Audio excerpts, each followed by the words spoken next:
নমস্কার বন্ধুরা, সনাতন প্রবাহ মোটিভেশন চ্যানেলে আপনাদের সকলকে স্বাগত। শুরু করছি শ্রী শ্রী মায়ের কথা।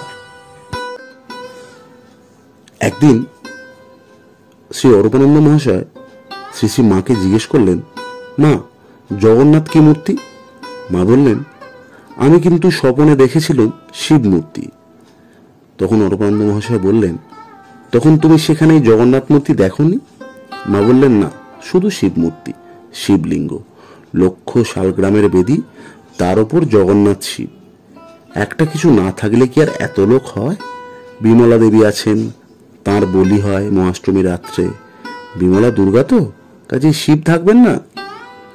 তখন অরূপানন্দ মহাশয় বললেন, কেউ কেউ বলে বুদ্ধ মন্দির, বুদ্ধ মূর্তি।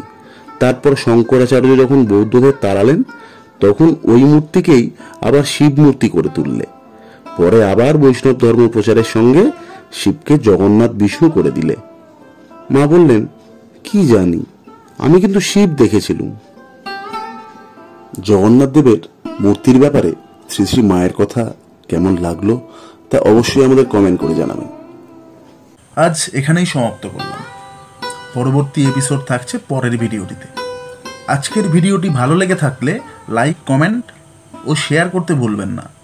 পরবর্তী এপিসোডটি সবার প্রথমে পেতে চ্যানেলটিকে সাবস্ক্রাইব করে বেল আইকনটি অবশ্যই ক্লিক করে দেবেন।